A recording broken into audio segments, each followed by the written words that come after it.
लोकसभा इंतखाबात 2024 के शेड्यूल का ऐलान किया गया। Chief election commissioner Rajeev Kumar ने आज लोकसभा इंतखाबात 2024 के शेड्यूल का ऐलान कर दिया।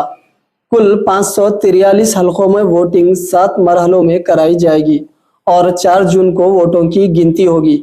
आंध्र प्रदेश और तेलंगाना में चौथे मरहले के तहत 13 मई को लोकसभा के इंतखाबात मुनक्किद होंगे।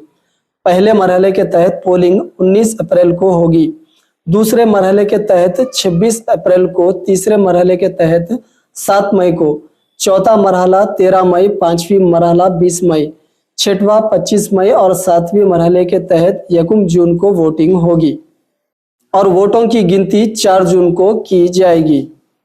Schedule of the Lok Sabha poll, phase 1. We'll do it in 7 phases, as was done last time. 7 phases. Phase 1 will start from 20th March notification, 5 days from now. And last date of withdrawal would be 30th March and date of poll would be 19th of April. इसमें phase 1 का schedule एक दिन से हमें 2 बार करना पड़ रहा है। फिर बिहार के लिए वहाँ एक फेस्टिवल है, तो नोटिफिकेशन की डेट सेम है, लेकिन बस लास्ट डेट ऑफ विड्रॉल हमें 30 मार्च की जगह 2 अप्रैल सिर्फ बिहार की फर्स्ट फेज के लिए करनी पड़ रही है, क्योंकि वहाँ त्यौहार हैं। और 19 अप्रैल को यहाँ वोटिंग होगी और पूरी कंट्री में 4 जून को काउंटिंग होगी। So phase 1 this will look like this. ये मैप भी हम आपको प्रोवाइड कर देंगे। अभी ये जो येलो पोर्शन है ये ऐसा दिखाई देगा। तो इसमें जो फेज 1 का जो मैप है, इसमें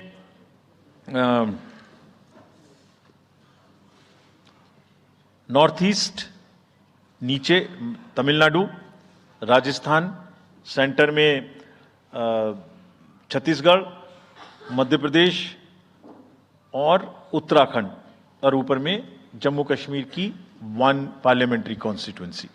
ये येलो फर्स्ट फेज का आपके सामने में मैप है। सेकंड फेज और फर्स्ट फेज में 21 स्टेट्स जाएंगी पोल में। Second phase notification will start on 28th of March and date of poll will be 26th of April. Similarly here, in case of J&K, because of the some holiday, the date of one day would be different, date of security of nomination would be different, but date of gazette notification और date of poll would be common. Phase 1 में 21 राज्य polling में जाएंगे और phase 2 में उसमें से और राज्य जुड़ जाएंगे। So this is the map which would be phase 2, जिसमें हम नॉर्थ ईस्ट में काफ़ी जगह चुनाव को कंप्लीट करते हुए, तमिलनाडु में कंप्लीट करते हुए, सेकेंड फेज में राजस्थान को भी कंप्लीट करेंगे। Phase 3 would be from 12th of April and date of poll will be 7th of May. इसमें भी टोटल 12 स्टेट्स उस समय में जा रही होंगी और इस फेज में 3 नए राज्य में चुनाव शुरू होगा। इसका मैप कुछ इस तरह से दिखाई देगा। राजस्थान हम कवर कर चुके होंगे, तमिलनाडु कवर कर चुके होंगे, केरला कवर कर चुके होंगे, गुजरात इसमें कवर कर लेंगे, नॉर्थ ईस्ट पूरा कवर कर चुके होंगे और हम नए राज्यों को मिला के 3 इसमें नए राज्य भी जुड़ेंगे। फोर्थ फेज में 18 अप्रैल को गजट नोटिफिकेशन होगा और date of polling would be 13th of May. Date of counting in the entire country would be 4th of June for all by-elections, for the assembly elections, for the parliamentary elections. इसका map कुछ इस तरह का दिखाई देगा।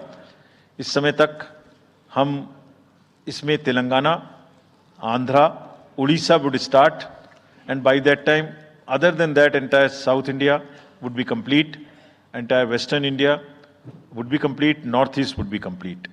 और fifth phase 26 अप्रैल से शुरू होगी और 20 मई तक चलेगी। 20 मई तक डेट ऑफ पोल होगी, बीच में नॉमिनेशन, स्क्रूटनी और विड्रॉल की डेट्स रहेंगी। Counting of course is 4th of June। it will look like this, which is in front of you. And phase 5 में 49 constituencies will be going to the poll. Phase 6 में 57 constituencies will go to the poll, starting from the Gazette notification on 29th of April and finishing on 25th of May 2024. इसका map कुछ इस तरह का दिखाई देगा कि मोस्टली यूपी, बिहार, बंगाल, उड़ीसा और साथ में कुछ नॉर्थ का पोर्शन चालू रहेगा. Last phase, 7th phase notification will be on 7th of May and polling on 1st of June. तो last polling would be on 1st of June and counting on 4th. and इस phase में पूरा पंजाब, हरियाणा भी शामिल रहेगा, Bengal, Bihar, Orissa. This is how the map will look. Yellow denotes the first phase and accordingly the legends are given. We will share this map also with you, ताकि आप इसे अपने साथ रख सकें, इसके हिसाब से देख सकें. ये भी कोशिश की है हमने, और अगर पूरी फेज वाइज हम पिक्चर दें, ये भी एक अच्छी स्नैपशॉट है, जिसमें फेज 1 में 102 कॉन्स्टिट्यूएंसीज, फेज 2 में 89, फेज 3 में 94, फेज 4 में 96, 49, 57, 57. So we'll start with the 102, the largest, slowly come down and finish northeast, move up from the south and finish the western area. तो इसमें वेदर और हर चीज़ का ध्यान रखते हुए काफ़ी सोचने के बाद ये शेड्यूल बनाया गया है.